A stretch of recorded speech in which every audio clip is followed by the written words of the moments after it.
নমস্কার প্রিয় বিহার, আপনারা দেখছেন খবর তরঙ্গ। ঢাকায় চিন্ময়কৃষ্ণ দাস ব্রহ্মচারীকে গ্রেপ্তার করার পর চট্টগ্রামে আদালতে জামিন না মেলার পর ভারত কড়া প্রতিক্রিয়া দিল। ভারত প্রতিক্রিয়া দিয়ে জানিয়েছে যে বাংলাদেশে চিন্ময় কৃষ্ণ দাসকে জামিন না দেওয়া নিয়ে ভারত উদ্বেগের সঙ্গে দেখছে এবং সংখ্যালঘু নির্যাতন নিয়ে বাংলাদেশের প্রশাসন যে অবস্থানে রয়েছে তা নিয়ে ভারত উদ্বিগ্ন। এর প্রতিক্রিয়ায় বাংলাদেশের বিদেশ মন্ত্রক থেকে জানানো হয়েছে যে ভুল তথ্য, বন্ধুত্বপূর্ণ এবং ভিত্তিহীন অভিযোগের ভিত্তিতে ভারত বিষয়টি দেখছে। এ নিয়ে তারা এও বলেছে যে বাংলাদেশে সংখ্যাগুরুদের বিভেদ করে দেখা হয় না, বিচার ব্যবস্থা নিরপেক্ষ এবং সংখ্যালঘু সুরক্ষায় বদ্ধপরিকর বাংলাদেশ সরকার। প্রিয় বিয়ার, ভিডিওটি ভালো লাগলে সাবস্ক্রাইব করবেন, এতে আপনার ক্ষতি হবে না কিন্তু আমাদের উপকার করে দেবেন। হ্যাঁ, বাংলাদেশ সরকার ভারতের বিদেশ মন্ত্রকের বিবৃতিতে যে রীতিমতো বর্তমান বাংলাদেশের অবস্থান নিয়ে নাস্তানুবুদ হয়ে রয়েছে এবং কেঁপে গেছে, সেটা পরিষ্কার বলে দেওয়া যায়। ভাবতেই পারছিল না বাংলাদেশ যে ভারতের সরকারের তরফ থেকে এভাবে বিবৃতি জারি হবে। বাংলাদেশে হিন্দুদের উপর প্রশাসন এবং সংখ্যাগুরু মানুষ যেভাবে হিন্দুদের এবং সংখ্যালঘুদের উপর নির্যাতন করছে এবং তা নিয়ে ভারত সরকারিভাবেই বিবৃতি দেবে, যার কারণে সঙ্গে সঙ্গে বাংলাদেশ সরকারের তরফ থেকে বিবৃতি দিতে বাধ্য হয়েছে যে এসব ভিত্তিহীন। সত্যিই কি ভিত্তিহীন? তাহলে বাংলাদেশে এত বড় আন্দোলন কেন করতে হচ্ছে? ইসকনের প্রধান মুখ এবং সংখ্যালঘুর প্রধান মুখ হিসেবে চিন্ময়কৃষ্ণ দাসকে একেবারেই কি নির্যাতনের ঘটনা ঘটেনি? শুধুই কি চিন্ময়কৃষ্ণ দাস আন্দোলন শুরু করে দিচ্ছেন আর সংখ্যালঘু মানুষ কি এমনিতেই চিন্ময়কৃষ্ণ দাসের ডাকে জড়ো হয়ে সমাবেশ শুরু করে দিলেন? এখানেই পরিষ্কার হয়ে যাচ্ছে যে কী চলছে বাংলাদেশে। যদিও বাংলাদেশ সরকার ভারত সরকারের বিবৃতিতে মন গড়া একটা বিবৃতি জারি করেছে। বাংলাদেশের বিরুদ্ধে ভারত সরকারের বিদেশ মন্ত্রক বিবৃতিতে বলেছে, চিন্ময়কৃষ্ণ দাসের গ্রেপ্তারি ও জামিন না পাওয়ার ঘটনা আমরা যথেষ্ট উদ্বেগের সঙ্গে দেখছি। উনি বাংলাদেশ সম্মিলিত সনাতন জাগরণ মঞ্চের প্রধান মুখ। এর আগে বাংলাদেশে হিন্দুদের উপর নির্যাতন, অত্যাচার, খুন ও ঘরবাড়ি লুট করার ঘটনা ঘটেছে। এরপর এই গ্রেপ্তারি ও জামিন না পাওয়া এটাই স্পষ্ট করে বাংলাদেশ মৌলবাদীদের মুক্তাঞ্চল হয়ে উঠেছে এবং লাগাতার সেখানে হিন্দু ও অন্যান্য সংখ্যালঘুদের উপর আক্রমণ চলছে। আমরা বাংলাদেশ প্রশাসনের কাছে আর্জি জানাচ্ছি, বাংলাদেশে বসবাসকারী হিন্দু ও অন্যান্য সকল বাংলাদেশিদের নিরাপত্তা নিশ্চিত করা হোক। শুধু তাই নয়, তাদের শান্তিপূর্ণ সমাবেশ এবং মত প্রকাশের স্বাধীনতার অধিকার সুনিশ্চিত করুক বাংলাদেশ প্রশাসন।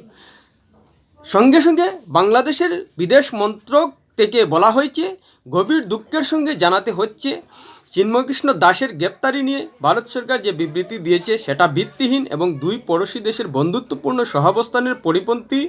বাংলাদেশের দাবি, ওই হিন্দু সন্ন্যাসীকে নির্দিষ্ট অভিযোগের ভিত্তিতে গ্রেপ্তার করা হয়েছে। ভারত সরকার যে বিবৃতি দিয়েছে সেটা বাংলাদেশ সরকারের শান্তিপূর্ণ সহাবস্থানের মানসিকতার পরিপন্থী।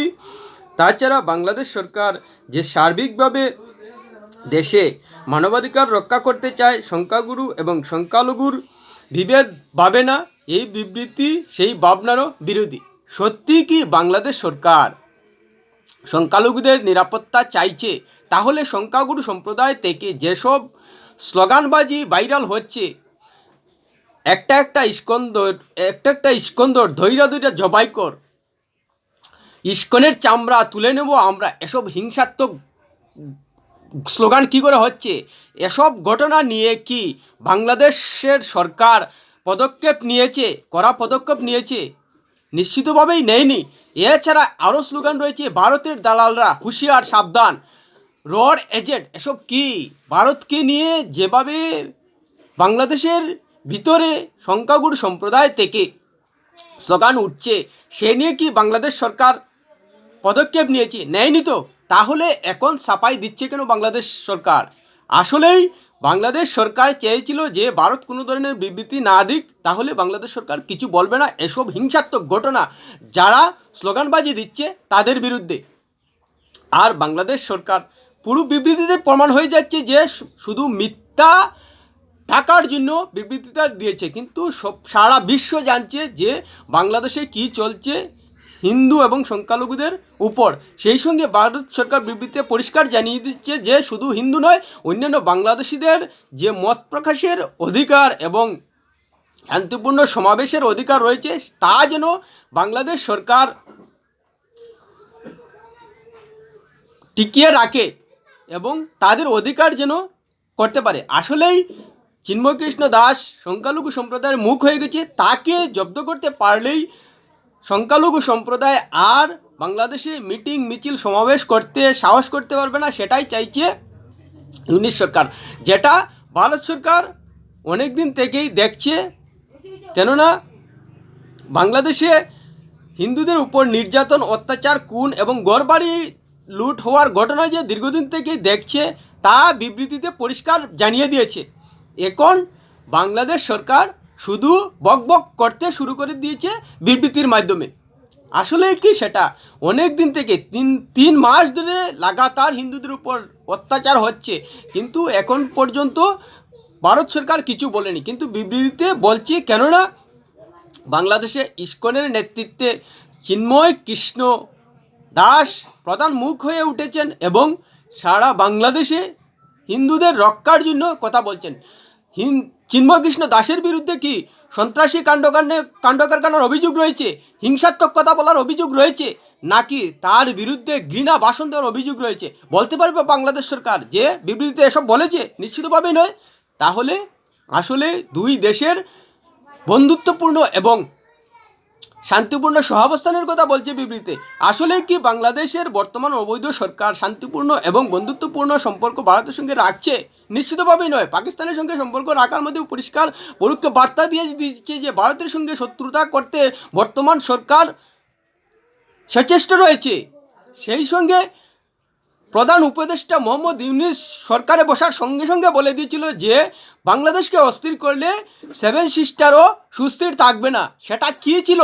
সেটা বন্ধুত্বপূর্ণ কথা ছিল। তাছাড়া নাহিদ ইসলাম পরিষ্কার বন্যার সময় বলে দিয়েছিল যে ভারত থেকে জল ছাড়া হচ্ছে। কোনো ধরনের তথ্য জোগাড় না করে যে বিবৃতি দিচ্ছে তা কি সত্যি ভিত্তিমূলক ছিল না ভিত্তিহীন ছিল?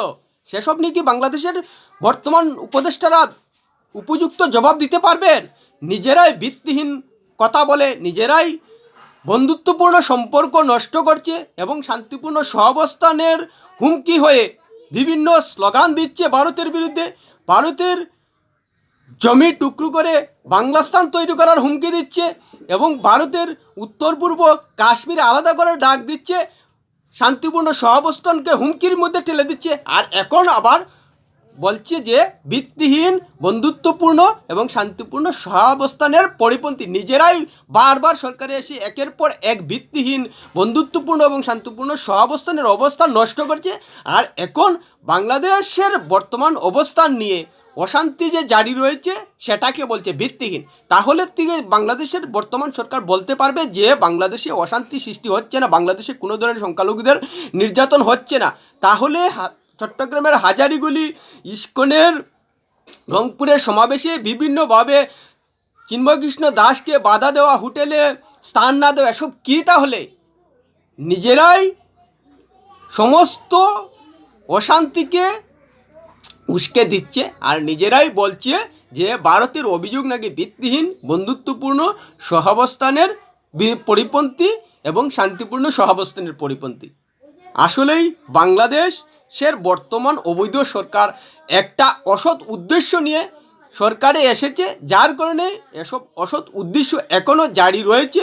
আর এই কারণেই বাংলাদেশের অশান্তি সৃষ্টি হয়েছে এবং সংখ্যাগুরু সম্প্রদায় যে সংখ্যালঘুদের নানাভাবে নির্যাতন করে এবং সেটা বাংলাদেশের মৌলবাদীদের মুক্তাঞ্চল হয়ে উঠেছে এবং সেটা রুখতে পারছে না, যার কারণে সংখ্যালঘুরা নির্যাতন হচ্ছে এবং সংখ্যালঘুরা প্রতিবাদ জানাচ্ছেন চিন্ময়কৃষ্ণ দাসকে মুখ করে, এবং সেটাতে যে ভারত উদ্বেগ প্রকাশ করছে বাংলাদেশের বর্তমান অশান্তির কারণে, তাই বাংলাদেশ এখন পাগলের প্রলাপ বকতে শুরু করেছে, অথচ নিজেরাই যা বলছে সেসব আগে থেকেই ভারতের সঙ্গে উল্লঙ্ঘন করে বসে আছে। প্রিয় বিআর ভিডিওটি ভালো লাগলে লাইক শেয়ার কমেন্ট করবেন।